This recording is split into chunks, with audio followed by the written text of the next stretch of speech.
जोहार गे सानाम गाते को तेहें ना ब्लॉग रे सानाम को सगुन दाराम आसोई नपाय गे मेना पेया और आले हो नपाय गे मेना का लिया और ओय पे नेले सेता सेता सेंगलिन धराव कदा चूल्हा रे तो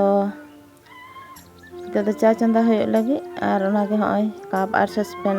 माने आरुप कते दा इन अगुया तो तेहें दो इसिन को चे औरी होय तो चा गे इसिन को हेले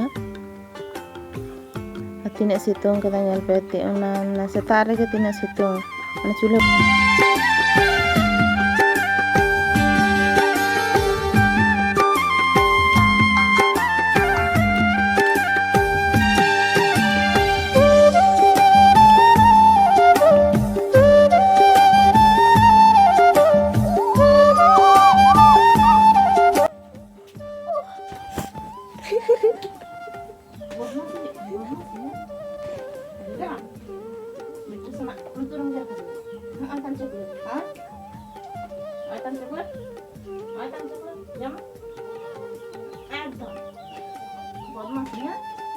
चूल्हा से कम जा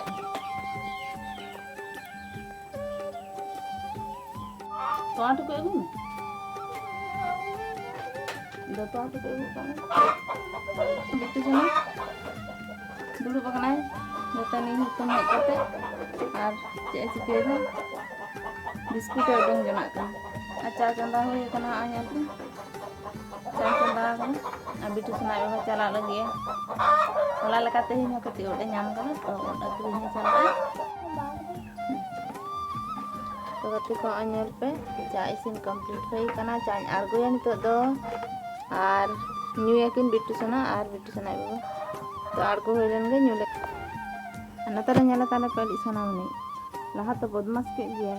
बिट्टू सना लुतु रे गरा को आ नतरे नेला पे तीन आनंदेस ये जमदाय बिस्कुट जमदाय और बिट्टू आय आलो से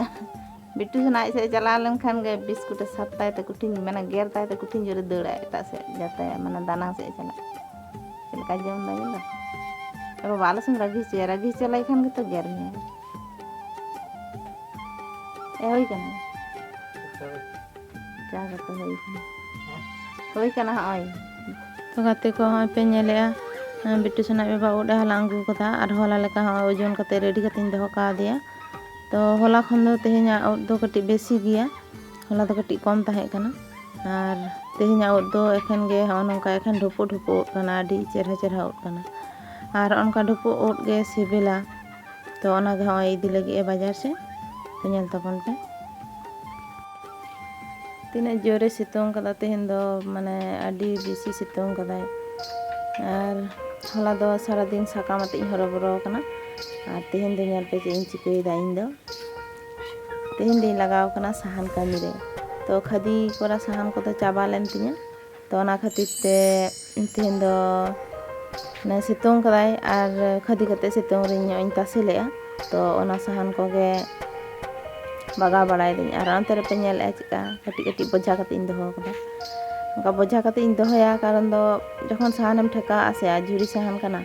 मागटी पेटे हो बांग होय चे बांग होय सुदुम ठेका इदिया तो ना खातिर उनका खदी कते इन दो का और अड़ी जोरे सितों कदा आगे जामा पेन को कचाव कदा तारपर साहान इन खदीदा तो जामा पेन हो रहोड़ कान तिया और ओय साहान को तो नो साहान को राकाबा कटी कटी रिमिल साड़े कना नो साहान को जतो राका बागाव का होय गाते को पे नेले अंते दो आई बेड़ा कना और चूल्हा उटे दुड़ुब कना ओय पिठाई इसिन लगी आटा रना गे सिपी कदा हलो ती जाने ताहे को दाड़े तो ओना को पिठाई लगी तो नेल ताबन पे और ओय बिट्टू सनाती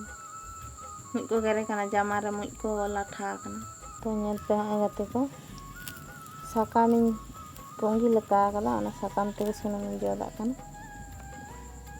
तो कमेंट करते लई ताबन पे नोंका कोई पे पिठे बड़ाय गे आले दो प्राय गे नोंका ले पिठे गे कारण दो नोंका पिठे माने दो कना आले दो झोतो हड़ गे डाटा रे रोगी कना ले बिट्टू सनाय बाबा हो डाटा हसे जला रे रोगी माने रुटी बाय जम दाड़िया আর ᱤᱧ ᱦᱚᱸ ᱰᱟᱴᱟ ᱦᱟᱹᱥᱩᱧᱟ ᱨᱩᱴᱤ ᱫᱚ ᱠᱮᱴᱮᱡ ᱜᱮᱭᱟ ᱥᱮ ᱟᱨ ᱱᱚᱝᱠᱟ ᱯᱤᱴᱷᱟᱹ ᱞᱮᱠᱷᱟᱱ ᱱᱚᱣᱟ ᱫᱚ ᱞᱟᱹᱵᱤᱫ ᱜᱮᱭᱟ ᱵᱮᱥ ᱪᱮᱦᱨᱟ ᱟᱨ ᱨᱩᱴᱤᱧ ᱡᱚᱢ ᱫᱟᱲᱮᱭᱟᱜᱼᱟ ᱵᱤᱴᱩ ᱥᱚᱱᱟ ᱦᱚᱸ ᱡᱚᱢ ᱫᱚ ᱡᱚᱢᱟ ᱨᱩᱴᱤ ᱠᱤᱱᱛᱩ ᱚᱱᱟ ᱠᱮᱴᱮᱡ ᱡᱟᱞᱟ ᱨᱮ ᱚᱱᱟ ᱢᱤᱫᱴᱮᱱ ᱵᱮᱥᱤ ᱨᱩᱴᱤ ᱵᱟᱭ ᱡᱚᱢᱟ ᱛᱚ ᱢᱤᱫᱴᱮᱱ ᱛᱮᱫᱚ ᱞᱟᱡ ᱦᱚᱸ ᱵᱟᱝ ᱵᱤᱜᱼᱟ ᱟᱨ ᱱᱚᱝᱠᱟᱱᱟᱜ ᱯᱤᱴᱷᱟᱹ ᱠᱷᱟᱱ ᱫᱚ ᱞᱟᱹᱵᱤᱫ ᱞᱟᱹᱵᱤᱫ ᱵᱮᱥ ᱪᱮᱦᱨᱟᱭ ᱡᱚᱢᱟ ᱛᱚ ᱧᱮᱞ ᱯᱮ ᱜᱟᱛᱮ ᱠᱚ ᱛᱤᱱᱟᱹᱜ ᱪᱮᱦᱨᱟ ᱦᱩᱭᱩᱜ ᱠᱟᱱᱟ ᱥᱮᱛᱟᱜ ᱵᱮᱲᱟ ᱦᱚᱸ ᱢᱟᱱᱮ ᱞᱟᱹᱵᱤᱫ ᱜᱮ ᱛᱟᱦᱮᱱ ᱜᱮᱭᱟ ᱱᱚᱝᱠᱟᱱᱟᱜ ᱯᱤᱴᱷᱟᱹ ᱫᱚ ᱟᱨ ᱨᱩᱴᱤ ᱞᱮᱠᱷᱟᱱ ᱫᱚ ᱥᱮᱛᱟᱜ ᱵᱮᱲᱟ ᱫᱚ ᱨᱩᱴᱤ ᱫᱚ ᱮᱠᱫᱚᱢ ᱠᱮᱴᱮᱡ ᱪᱟᱵᱟ ᱠᱚᱜᱼᱟ ᱫᱚᱢᱮ ᱱᱚᱜᱼᱚᱭ ᱧᱮᱞ ᱯᱮ ᱜᱟᱛᱮ ᱠᱚ ᱤᱥᱤᱱ ᱨᱮᱱᱟᱜ ঝামেলা ᱦᱚᱸ ᱵᱮᱥᱤ ᱵᱟᱝ ᱠᱟᱱᱟ ᱢᱤᱫ ᱜᱷᱟᱹᱲᱤᱡ ᱛᱮ ᱤᱥᱤᱱᱚᱜᱼᱟ ᱱᱚᱣᱟ ᱫᱚ ᱟᱴᱟ ᱨᱮᱱᱟᱜ ᱢᱮᱞᱟ ᱯᱤᱴᱷᱟᱹ ᱠᱟᱱ ᱛᱟᱞᱮᱭᱟ तो आले दो प्राय गे नोंकाना पिठे गेले जमा कत को ले मेला पिठे तो कत को नेल ताबन पे चेले का इसिन ना होय अडी चेहरा होय कना आदोआ हलंग रेना बरो नुना चेहरा माने बांग राकाबोआ पिठे किंतु आटा रेना दो बेस चेहरा गे हुआ तो आदोआ हलंग रेना दो जम रे सिबिल लिया और आटा की और आदोआ हलंग का इसिन हो हुआ और बिट्टू सोना जम हो हुआ तो होय जम शुरू किया और इन इसिन लगन इसिन हो लगे स्टार्ट को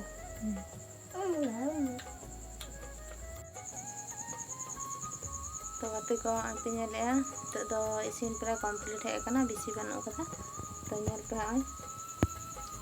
इसिन कना ना और मेटन इसिन कना और मेटन दो हलंग तिना मेना ओना दो और मेटन गे पिठे और ओना को इसिन होय कना तो गाते को तेहना वीडियो दो नोंका के ताहे कना वीडियो यदि पे कुसिया खान लाइक पे शेयर पे कमेंट पे और चैनल रे पे ना खान चैनल सब्सक्राइब का पे तो नापाम हुई पर वीडियो रे आपे नाय नपाय पे ताहे तबन पे टाटा बाय बाय।